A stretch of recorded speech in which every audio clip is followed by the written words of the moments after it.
Welcome everyone. I just want to begin with a song, and while I sing this song, just to let yourself just sit back, take a bit of time to land in your body, and also I welcome you into the space here, which I'm going to speak a little bit about after the song.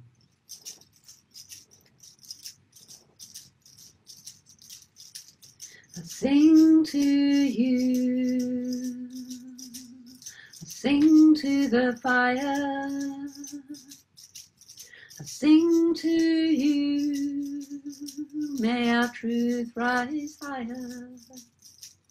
Sing to you, I sing to the air, I sing to you, may our song be prayer. I sing to you, I sing to the water, I sing to you, may I surrender. I sing to you, I sing to the earth, I sing to you for my rebirth. I sing to you, I sing to the fire, I sing to you, may our truth rise higher. I sing to you, I sing to the air, I sing to you, may our song be prayer. I sing to you, I sing to the water, I sing to you, may we all surrender. I sing to you, I sing to the earth, I sing to you for my rebirth.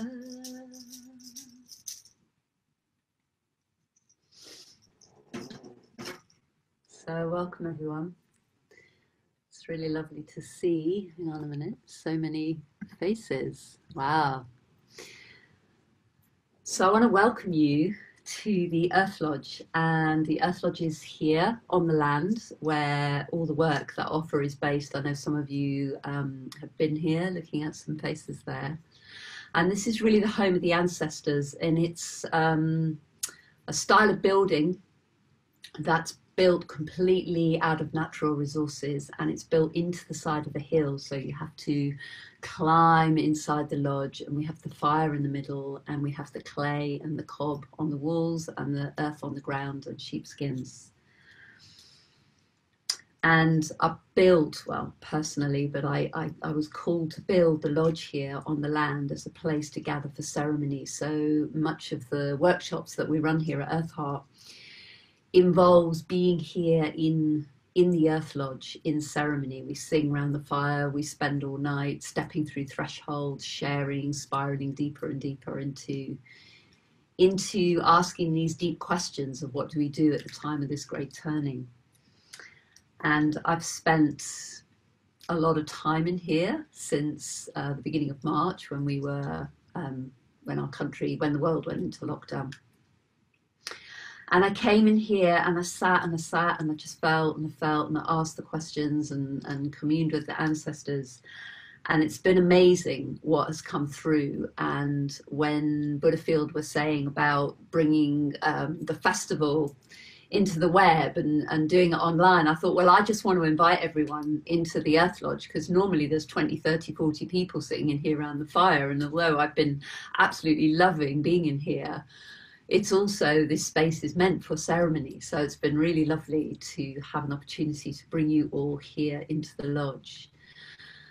So for this ceremony, I want to invite you to let as much as what I'm saying, which hopefully as I start to speak, as we go into ceremony, I can pull through and become more of a channel for what wants to be spoken about, what wants to be called forth, the energies that want to come through. And it's as much about hearing my voice as it is as letting yourself, bring yourself into the circle here. Imagine yourself sitting here around the fire in the circle, imagining yourself sitting here in the fire, so you can let your eyes be receptive and receive the fire that's here, and receive the space and everything that you see that hopefully can connect us in some way to the elements and to that. You know, the way Wingfield have called this, like it being in the web, because we are in the web, and although we aren't physically together, and that's not natural for us as humans, we need to physically be in each other's energetic field, because there are biochemical things that happen when we connect, and that's true for all of life. That's true for the entire web of life. So in the absence of being able to connect physically, and for those of you who've been in my workshops before, which I can recognize a few faces, you know the power of what happens when we come and gather in a space together. So we have to stretch our tentacles now and find that way to tap into the etheric field, to the non sort of obvious ways that we normally connect. And I've been running a few ceremonies from the lodge now in this way over Zoom, and it's been pretty powerful. So hopefully we can gather and feel that thread that weaves us all together.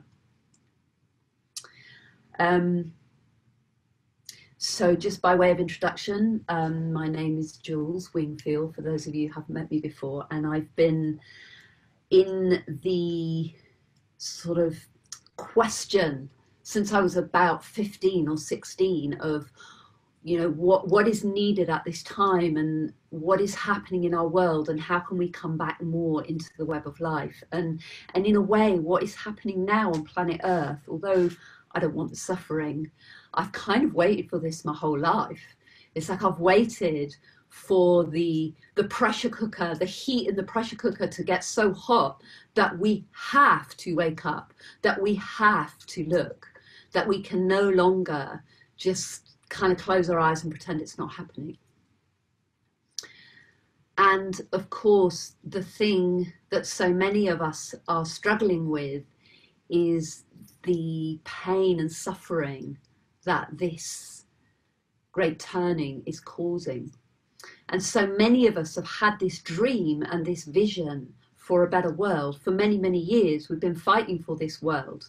I've been an activist for a lot of my life, out there fighting for a better world.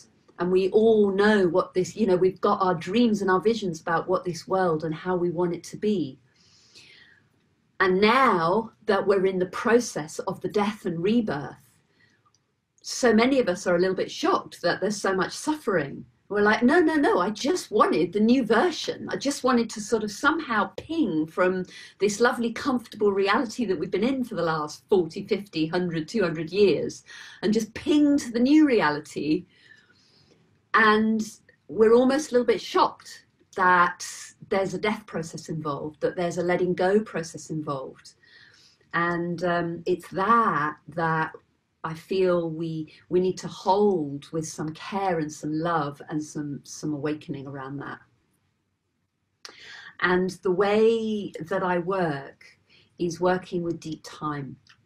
So I work very much with the ancestors in deep time. And when I speak of the ancestors, I'm not just speaking about our human lineage that sits behind us, our great granny and our great grandfather, but actually the ancestors of the non-physical world, the stars, the moon, the sun, the rocks, the trees, the soil itself is our ancestors. It's made from thousands and thousands of cycles of life and death happening each year.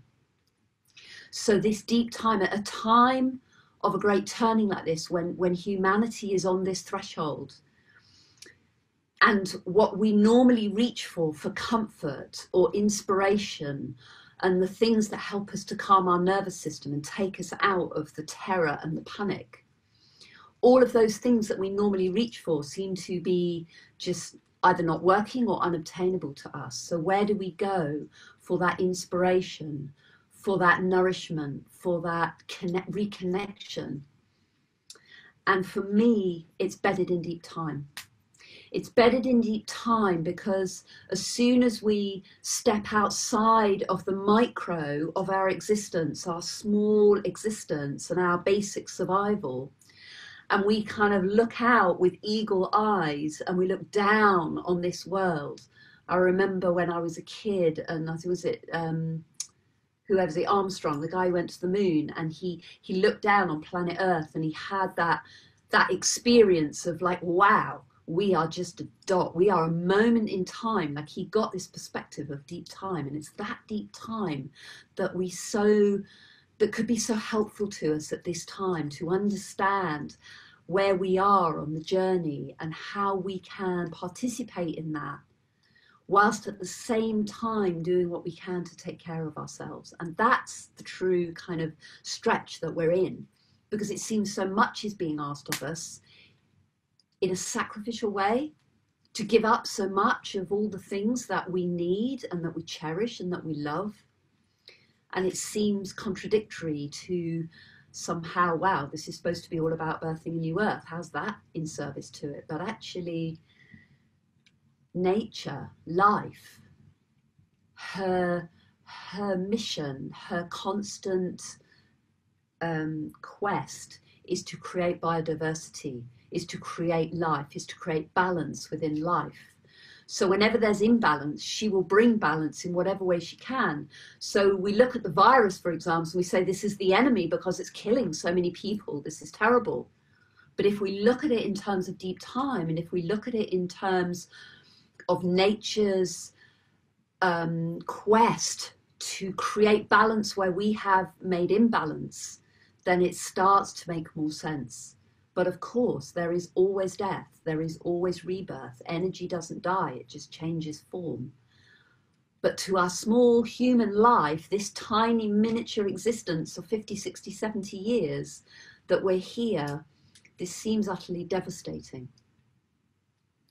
So I want to offer us a ceremony where we can reach into deep time. And what we're going to do is we're going to take a journey, we're going to take a drum journey, and we're going to connect with the future ancestors. So ancestors don't just live in the past, ancestors also live in the future, that's not been born yet. And we're going to go 7 generations forward, and we're going to meet the future ancestors, and we're going to harvest some inspiration and some gratitude and some information about how we can best resource ourselves in this time, so that we know how to go forwards without burning ourselves out, and doing the most that we can. Before we do that, I want to do a little ceremony around the elements, so that we can work with the elements as our ancestors, because the elements, earth, air, fire, water, they are inherently, they're what we're made of. We're made of earth, air, fire, water. All of creation is made of earth, air, fire, water, and of course infused with the mystery, with spirit, with the sacred, with divinity, whatever word, you know, we are familiar with that points to that is not our humanity, that is beyond the ordinary of what we can see, what we can touch, what we can feel, what we can taste. And these elements are teachers in themselves. So all the work that we offer here is bedded within this wheel of life. And it's an earth-based spirituality, so it understands that we need to embed ourselves into the web of life in order to come back into balance. There's nothing that we have done wrong, we've just lost our way. We have come out of balance. And I was just reading a little poem earlier on when I was sitting in here, which I'd like to read, by Rumi. And it speaks about this coming back to balance. It's called When I Was the Forest. When I was the stream, when I was the forest, when I was still the field, when I was every hoof, foot, fin and wing, when I was the sky itself. No one ever asked me, did I have a purpose? No one ever wondered, was there anything I might need? For there was nothing I could not love. It was when I left all we once were, the agony began. It was when I left all we once were, that the agony began. The fear and the questions came, and I wept, and the tears that I had never known before came. So I returned to the river, to the mountains. I asked for their hand in marriage again. I begged to wed every object and creature. And when they accepted, the mystery was ever present in my arms. The mystery did not say, where have you been? For then I knew my soul, every soul, had always been held by the mystery within them. So, by honoring the elements and calling them in this way, it's the way that we can begin to lean into deep time, because the elements are embedded within deep time. They are ancient. They have always been here and will probably always be here. So, by way of doing that, I'm going to invite you just to close your eyes where you are, and we're going to begin by honoring the element of air. And we're going to do that with our breath. So I just invite you really simply to just let yourself breathe in, but as you breathe in, do it in such a way that you really can open yourself to the gift of air, of how essential air is to your life. Without air, our life would be over within a matter of minutes. Every breath that we receive in is a gift from the element of air. It's a gift of life. It's an opportunity for a new beginning. So breathing in, letting yourself receive this gift. And as you breathe out, let the out breath be your thank you. Be your thank you to the gift of air, and just letting your out breath be offered back to the air around. And then breathing in again.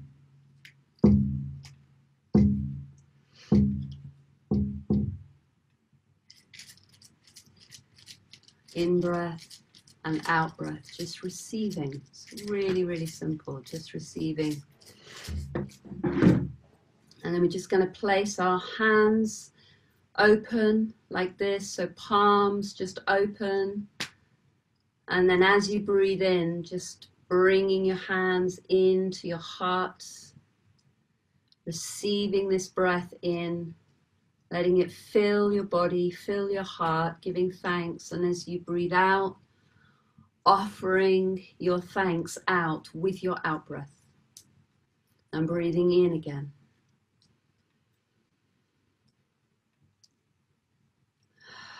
And out. And breathing in. And out. I'm going to invite you to keep doing this, and I'm just going to make some prayers to the element of air, and you just keep making this in-breath and this out-breath. So I offer our prayers to the element of air. Please be here with us. Be here with us on this evening and remind us of your gifts, that your clarity of thinking, expanding our consciousness to be as vast as the cosmos, of all the stars and the planets, to help us to have perspective, to cultivate our witness, that we can see from outside of ourselves and take courage to speak our truth. We give thanks to you, air, for reminding us that every in-breath is a new moment, a new beginning, a new birth. Just bringing your hands back to your heart.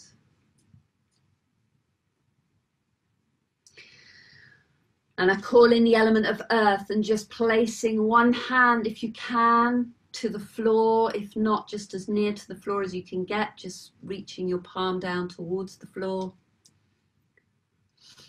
And you keep one hand on your heart. And I call in the element of earth as we feel our bodies, feeling our bodies sitting here as they do. We are not etheric creatures. We are physical embodiments of the mystery. Our bones, our flesh, our soil, we made of earth. And we ask you, earth, to bring us your gifts, your teachings. We pray to you to help us to remember, to walk lightly on you, to remember that we are made of you, to see the beauty in all that you birth, in all that you bring to life, to see the sacredness in all of life, to all things physical manifest are equal, needed, necessary in this web.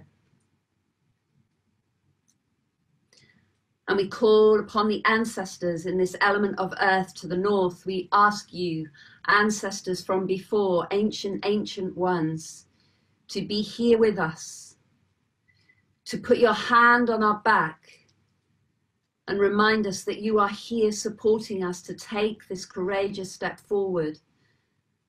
You embedded in this deep time, knowing that we are but a moment in this threshold, a moment in this story of humanity. And help us with our fear. Help us to come back home to you, to rest in you.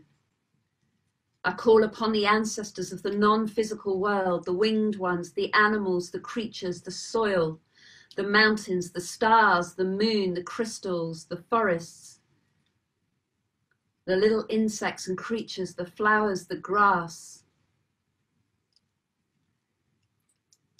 We ask you, please, to help us to walk lightly with you, to honor you and see the beauty in you.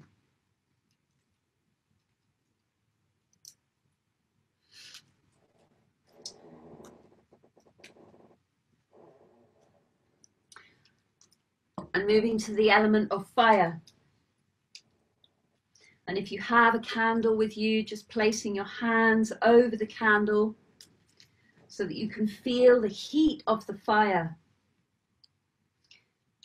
And I'm just going to burn some mugwort in the fire here, which is our indigenous sage. And I offer this mugwort to the fire. And we ask you, fire, we pray to you, fire, to please help us to find courage, to not be burned by our own bullshit, our own denial, our own illusion of ourselves, to wake up, to let our love be fierce and wild and alive and passionate, and to stop apologizing and waiting for somebody else, to speak our truth from our love, from our fierce, unapologetic love, to transform all the pain and the hurt that sits between us as people, as humans, the inequality that sits in our world.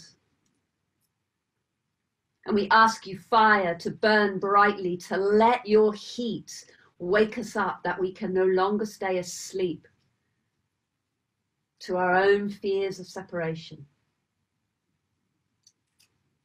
And we thank you, fire, for being here with us. And I offer also from this ash pouch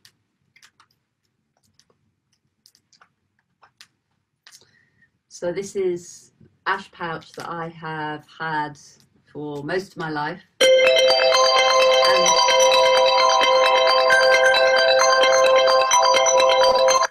Apologies. Someone trying to call in. So there's an ash pouch that I've had for most of my life, and every time I've been in ceremony with a fire anywhere, I've gathered a little ash from the fire afterwards. And I want to offer some of these ashes to this hearth here as a way to connect with you, as a way to remember that this ceremony that we do is a way that we are not the only circle right now doing this ceremony. There are many, many inspiring, beautiful souls all across our lands, all across the world, in ceremony, sitting round fires in a conscious way, singing, calling forth this new earth, this new, birthing this new world. And these ashes connect us all.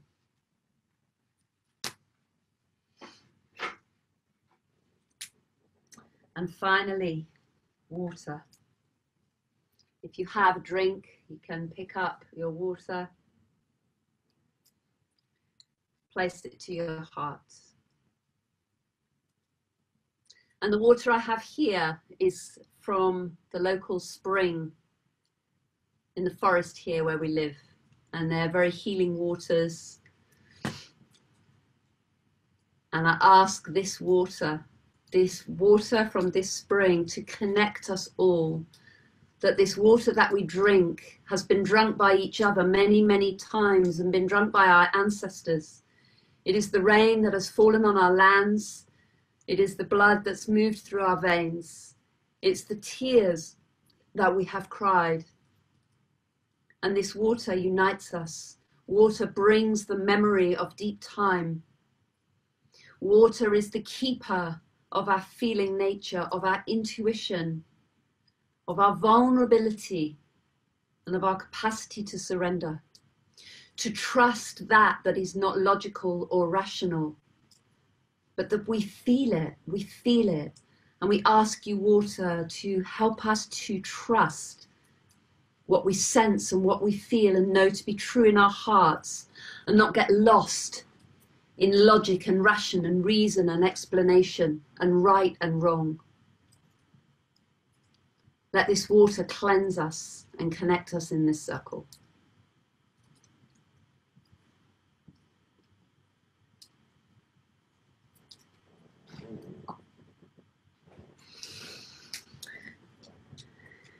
And of course, we ask Spirit to be here with us.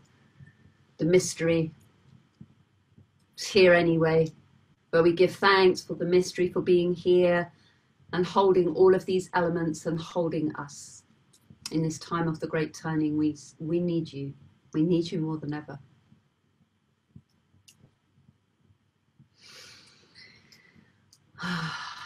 So I'm going to take us on a journey, on a drum journey. And for this journey, we're going to meet our future ancestors. And each of you are going to take a very personal journey. And after we've taken this journey, I'm going to be inviting us to, if we want to share and speak on the call about what we discovered on the journey. So in order to take this journey, the best way you can do this would be to be lying down, or if not, at least lie back in a comfortable chair. If you have something you can cover your eyes with, that's even better. It's not essential, but your eyes closed is great.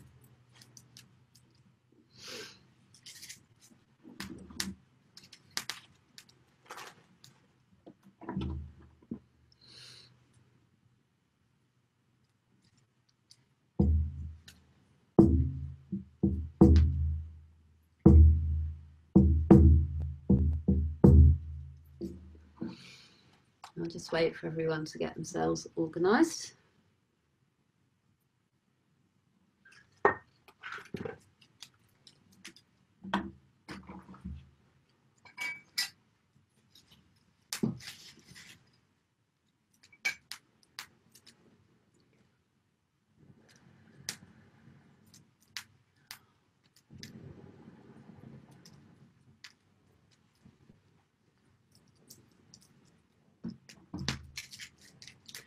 So closing your eyes.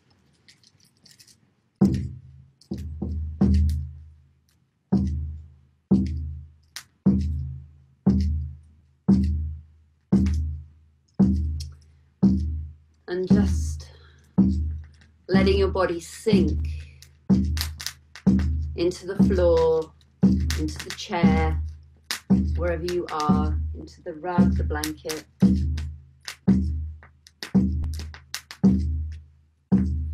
And just dropping your awareness down deep into your body.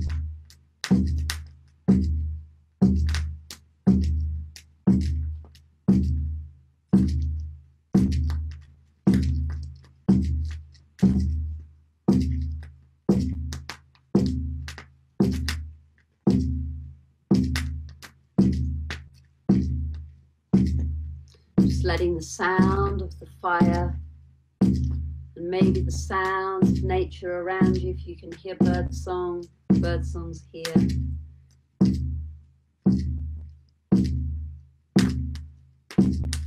Just for a little while, letting this world fade away into the distance, and seeing yourself standing outside in nature, somewhere,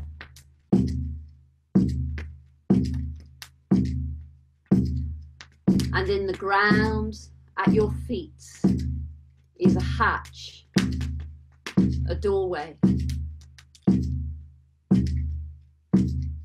has a handle on it. It's a large entranceway leading into the earth.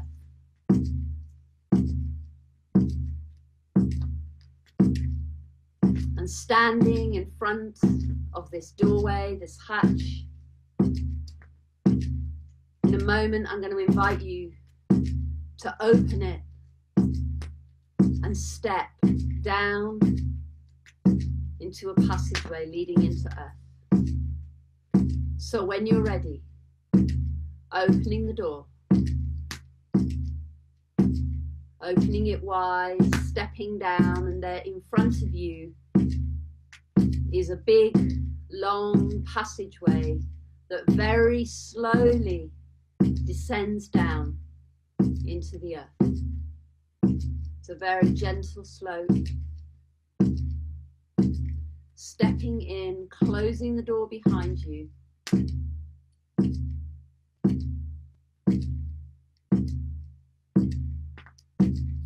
And beginning to make your way along the passage, using your feet and your hands to guide you.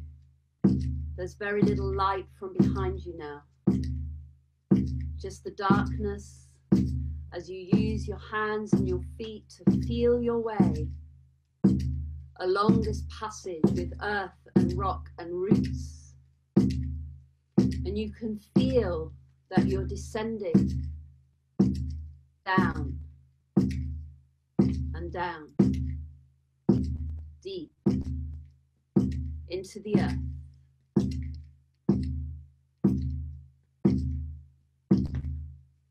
Each step descending a little further, a little deeper, deep, deep, deep into the earth.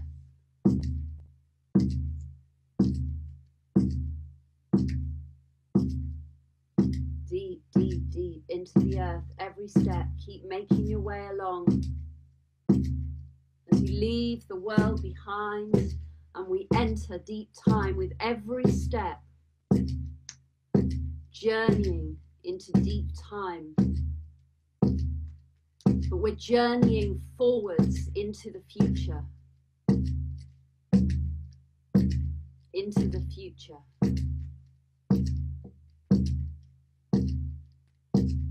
Into a future where the great turning was a great success.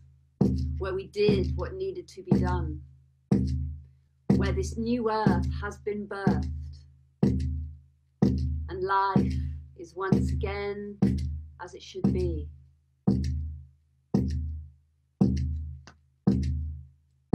And making your way down, down, deep along this passage, each step, stepping deep into deep time, into the future. And ahead of you, you can see orange light flickering on the sides of the passageway, on the walls of the passage, making your way towards the light.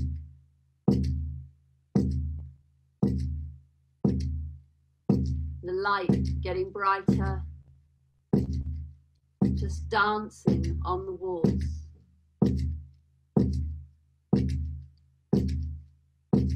And you come to another doorway that is not completely solid. It's like a veil, some kind of a door that's a veil. And standing either side are two gatekeepers.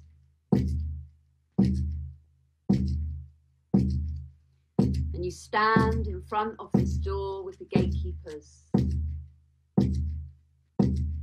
You're about to enter a cave where a circle of our future ancestors, 7 generations forwards, are sitting around a fire. They have been waiting for you. And when you're ready, stepping through this veil, stepping into the cave, deep in the earth. And there in the middle is the fire, the circle of sheepskins, and the circle of ancestors, 7 generations forwards. And just notice what they're like, how they feel, what's their quality. And they're sitting around the fire, and there's one space, and it's for you. And they welcome you over to sit with them, for they've been waiting for you.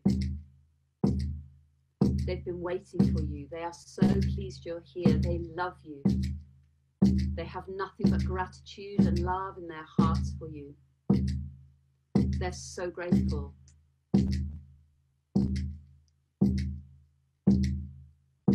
You take your seat by the fire and take a moment to look into their eyes,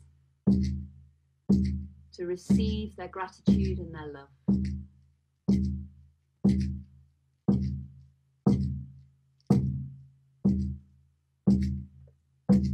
And they invite you to just cast your eyes over to the wall of the cave, which begins to become illuminated with images. And they are images of the new world, of this great turning. And their images, they want to offer you their gratitude because this new world is so beautiful, so incredible, so inspiring. And it's all because of what happened at your time on earth and your part in the great turning. And they want you to see. They want you to see. So looking at these images, just let yourself take in this beautiful new earth, lit up on the wall of this cave.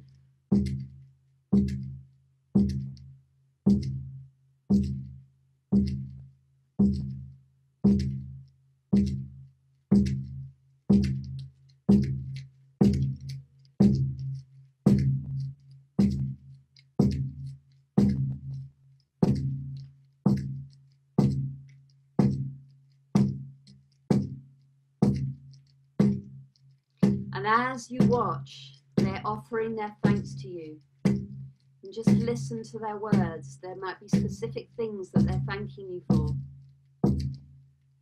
Thank you for all the things you did.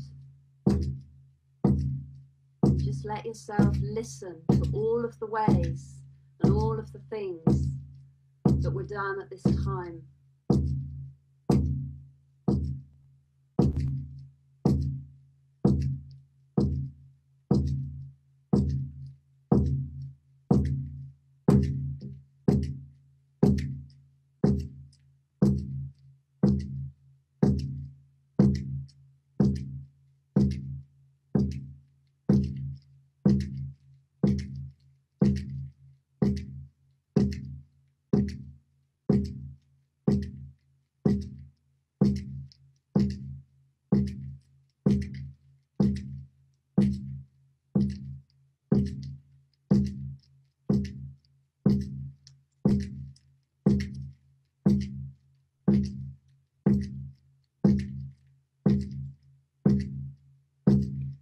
images begin to fade, and I invite you to come and gaze your eyes upon the fire once more.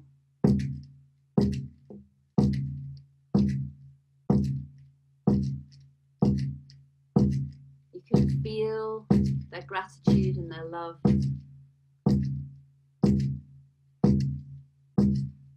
And they are here for you. They are here to offer their counsel and their guidance. For they know what is on the other side of this great turning. And they can help you. So you're going to ask them a question. One question relates to the death, and one question relates to the rebirth. We are all in a death and rebirth. So the first question you're going to ask, and just let yourself be open to how the answers are offered to you. They may be offered in words, they may be offered in images or symbols, shapes, colours, poetry, song, a feeling sense of something. What is it that I personally need to let go of to transition, to make this threshold in myself? What do I personally need to let go of? What needs to die for me, within me or in my life? What aspect of my life, aspect of myself needs to die? Do I need to let go of? And just be open to what they say.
And then you're going to ask them a second question. What do I personally, what can I personally do as a contribution to the great turning? Remembering that no one has to do it all, that we don't get bogged down in doing more than we can. What can I personally do in my life in service of the great turning without it compromising me, without it burning me out, without me overgiving, without me overriding, without me sacrificing myself? What can I do that would actually nourish me, inspire me, connect me, enliven me, give me strength, and be a contribution to the rebirth of our new earth? And again, just listening to their answers, whatever way they bring.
one of them in the circle hands you a sacred object.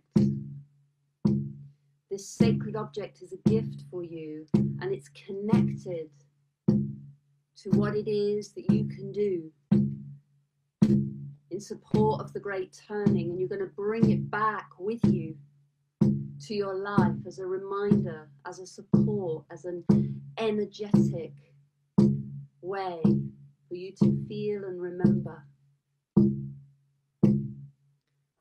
So noticing the objects, thanking them for the gift, popping it in your pocket, in your bag. And they signal to you that it is time to leave. But they also want you to know that you can come back here any time and seek their counsel and rest here and take nourishment and remember these deep time perspective to give us strength.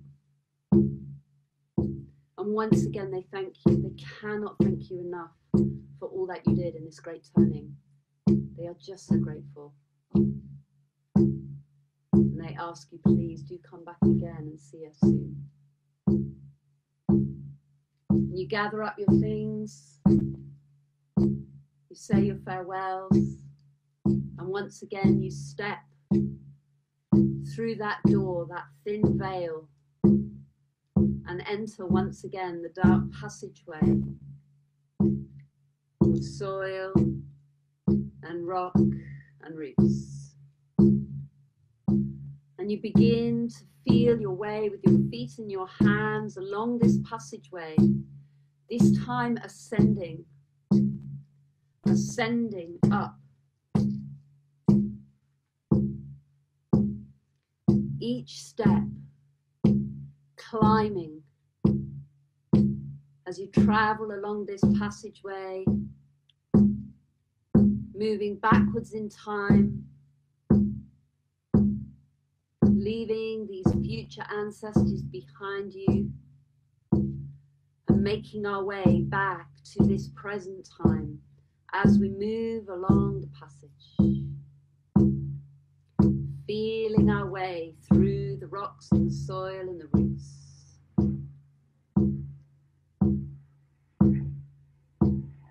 And ahead of you, just above, you can start to see little beams, shafts of light from the door that you came through,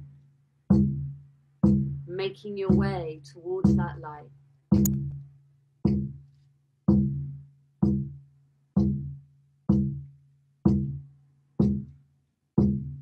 And once again, you find yourself in front of the door.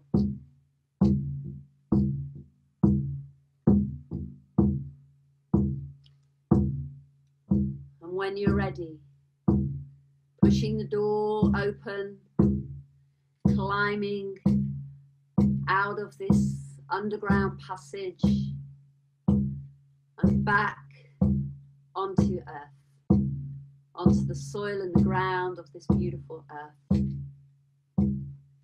Closing the door behind you is very important.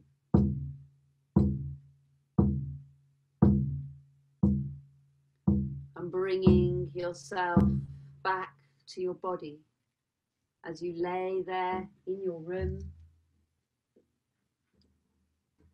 as you lay here in the presence of this circle.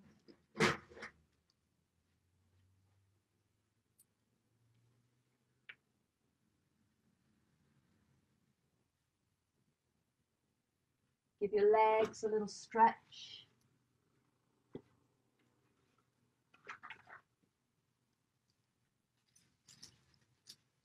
Your arms a little stretch, coming back up into you sitting. And just take a couple of minutes just to jot down anything in your journal, the key things that feel important in terms of what you were shown, what you were told, what you received.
another half a minute or so, if anyone's still writing.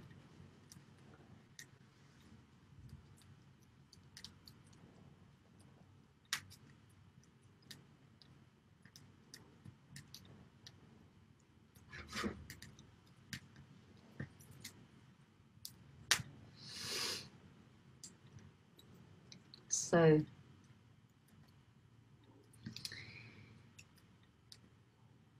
I'm going to invite the circle to be open, and we probably won't be able to hear from everybody, but it would be lovely to hear a few voices of what you received in your visit to the future ancestors and what you're bringing back.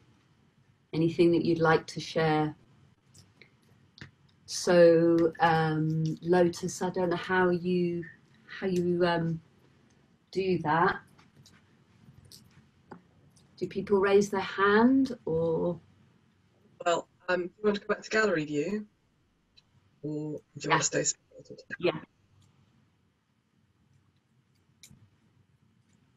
So if people can raise their hand if they wish to speak, and then I will just say your name, and then everybody can unmute themselves now. So if you go to speak, then you can unmute yourself.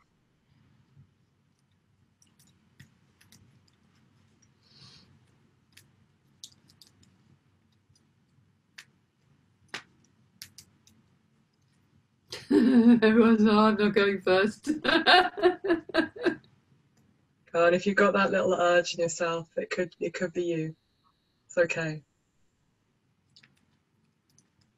However weird or strange or significant or insignificant it felt, it's really lovely to share. It's a way we can bring their voices forwards. Anything you want to share about what they showed you about the new Earth? Jenny. Yes, brilliant. Well done. Hi everyone. I was gifted a kind of spear, and I don't know what it means and I don't know what it's for, but it was just made out of a really long thin metal, and then it had a really ornate interwoven top to it, and it was just a bit taller than me, really beautiful. And yeah, don't know what it means, don't know what it represents. Wasn't going to speak, but I did, so there we are. Thank you, Jenny. That's really, really, yeah, really lovely. Thank you. So Helen's 8. Hello, yeah, that's my phone. So I was really surprised because all of the people that I met were male, but I think that what it was a sort of representation for me, for some, which was a bit shocking in a way, of strength and confidence, and they were all very happy. I couldn't see any of the future other than nature was just there, completely full and really okay. And I was told, you just need to stop worrying about it. You know, it's not, I mean, I don't think it means that I need to stop taking any action, but it was about letting go of fear. And they gave me a bowl to bring back, which I think was something to do with filling the bowl full of confidence and resilience to bring back. So that was really helpful. Thank you. Thank you, Helen.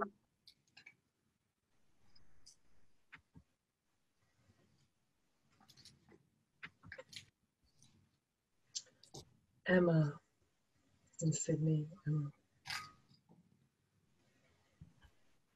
Thank you. I also was a little bit shocked because the council seemed to be fairly male, and they were all styled a little bit like Jesus. So at some point, I think I inserted some ladies for gender balance.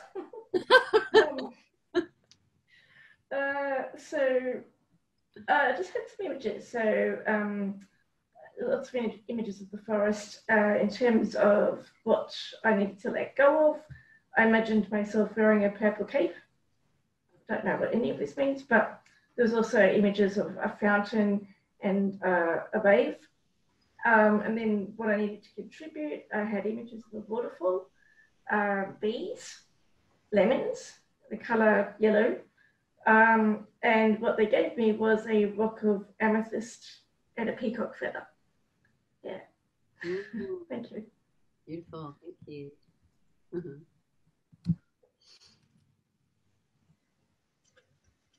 So Lindsay, then Madeline.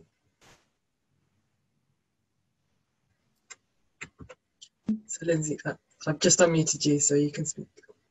Okay, thank you. So the beings I saw were genderless, and the images of the new earth were of clean water and fresh air and new forests and open, compassionate hearts. And my own rebirth message was about speaking my truth and the truth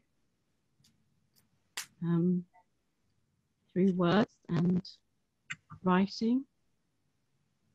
So I normally wouldn't speak out in a group, but I'm trying to now speak my truth.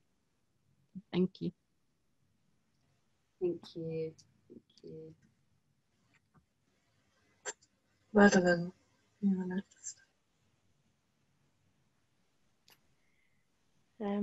Well, yeah, the journey was really beautiful, but what really blew me away happened in the very last moment, like just before I was about to come back into the passageway, and a young girl approached me, and it really, so I've been kind of working a lot with, I've chosen not to have children in this lifetime now, and I've been working through lots of grief about that choice, and I've, in that grief, I've kind of been working. There was a name of a child that, like, one day I had some kind of connection or some nurturing connection with her, and she came out from the ancestors and she said her name, and it was like, and yeah, she said come back and see me, and yeah, it's really with me. Oh, Madeline, that's really touched me. Thank you so much for sharing that. So Peter, and then Lucy.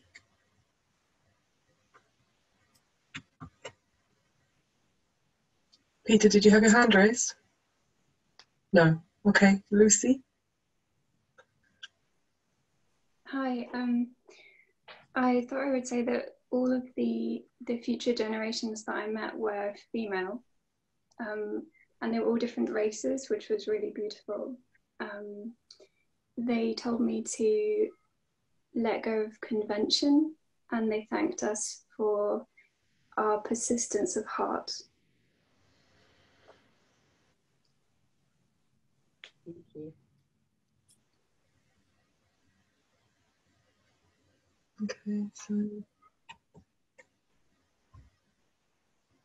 I'm just flicking back and forth between the two screens because you're not all on one screen, so do keep your hand raised if you haven't been seen yet. Bliss.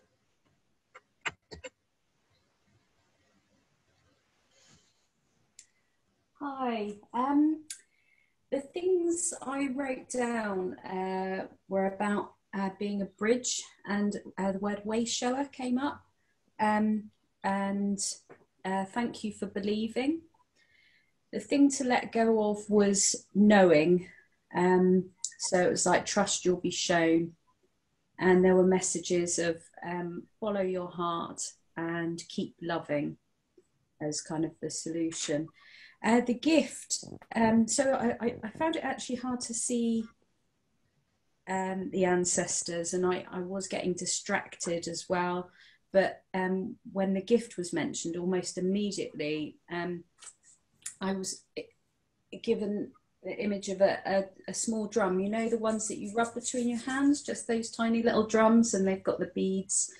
And yeah, so I thought, okay, that's it. That's what I'll take with me.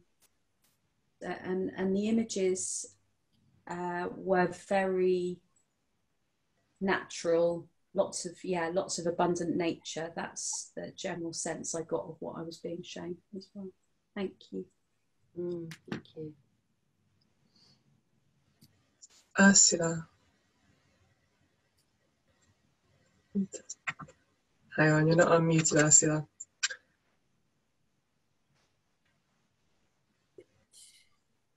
Okay, can you hear me?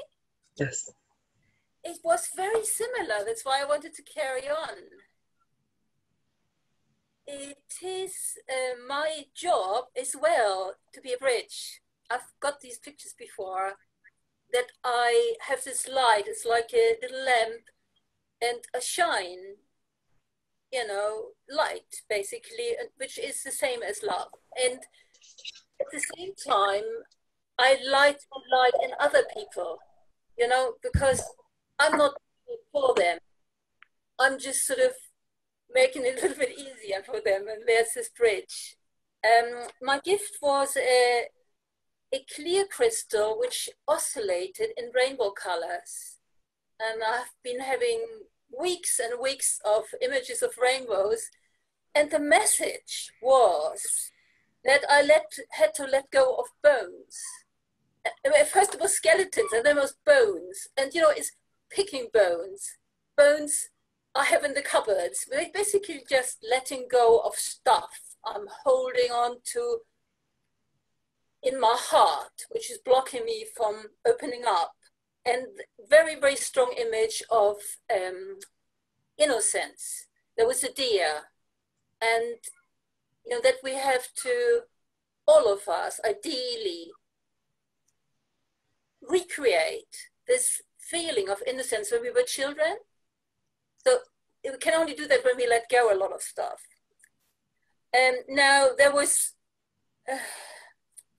the message they gave me is all is well, we've done it.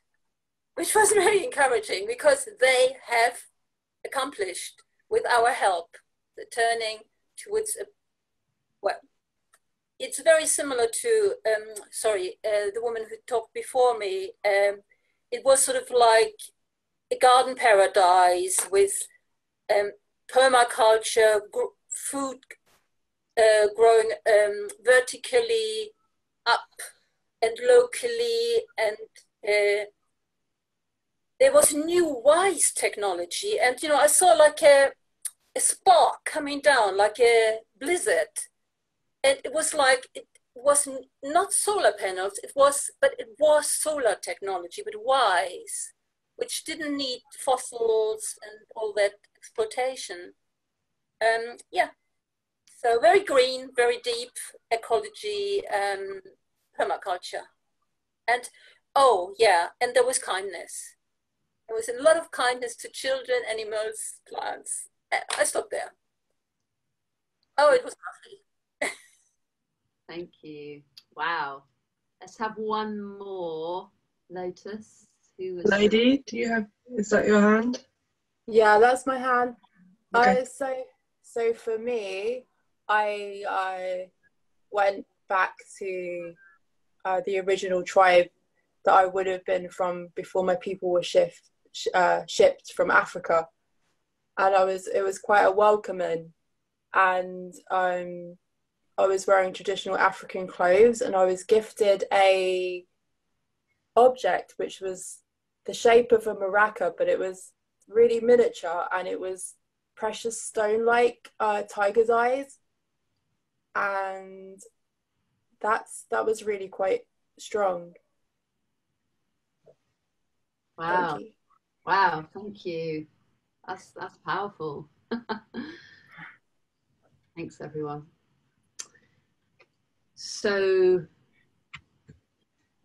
yeah, the thing about us birthing this new earth is it isn't, the way I see it, isn't that there's a fixed outcome and you know, we don't know if we're gonna get there or not. It's like the new earth is birthed from our shift in consciousness, from our dreaming, from our visioning, from our imagination.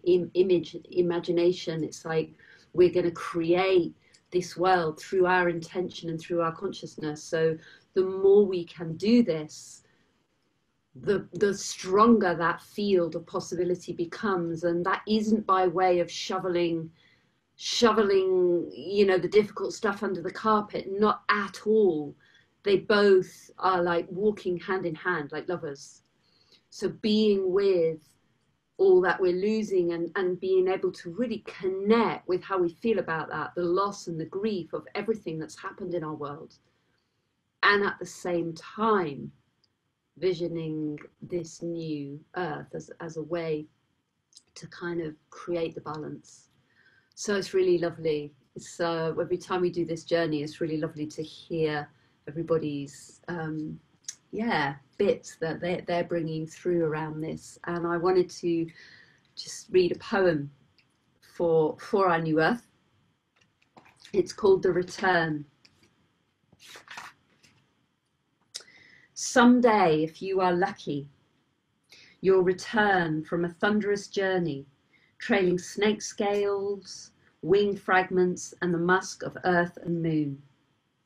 Eyes will examine you for signs of damage or change, and you too will wonder if your skin shows traces of fur or leaves, if thrushes have built a nest of your hair, if a dromedar burns in your eyes. Do not be surprised by prickly questions from those who barely inhabit their own fleeting lives, who barely taste their own possibilities, who barely dream. If your hands are empty, treasureless, if your toes have not grown claws, if your obedient voice has not become a wild cry, a howl, you will reassure them. We warned you, they might declare. There is nothing else, no point, no meaning, no mystery at all, just this frantic waiting to die. And yet they tremble mute, afraid you've returned without sweet elixir from unspeakable thirst, without a fluent dance or holy language to teach them, without a compass, bearing to a forgotten border where no one crosses without weeping for the beauty of galaxies of granite and bone.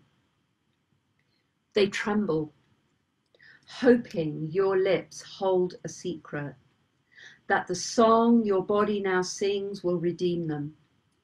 Yet they fear your secret is dangerous, shattering, and once it flies from your astonished mouth, they, like you, must disintegrate before unfolding tremulous wings. So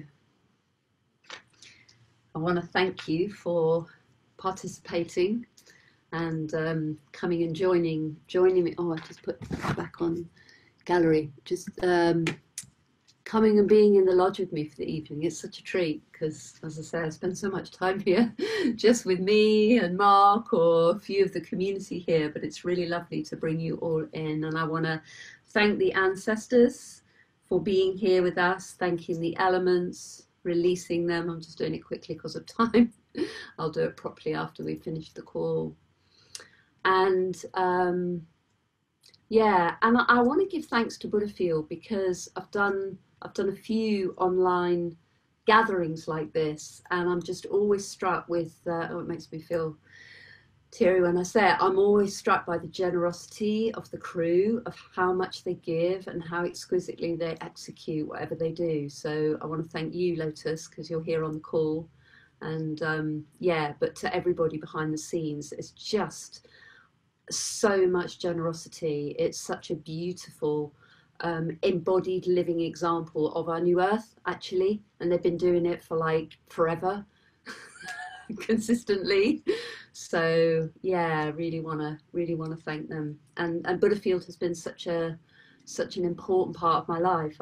I've been at every single one from the beginning, and I've grown through, you know, Wingfield. And yeah, this is the first time since I was 16 that I haven't been in a field somewhere shifting consciousness with people.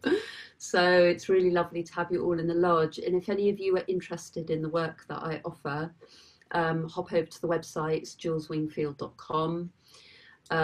We're offering some discounts on various things, so if you're interested in that, just ping us over an email and we'll send you discount codes. I'm offering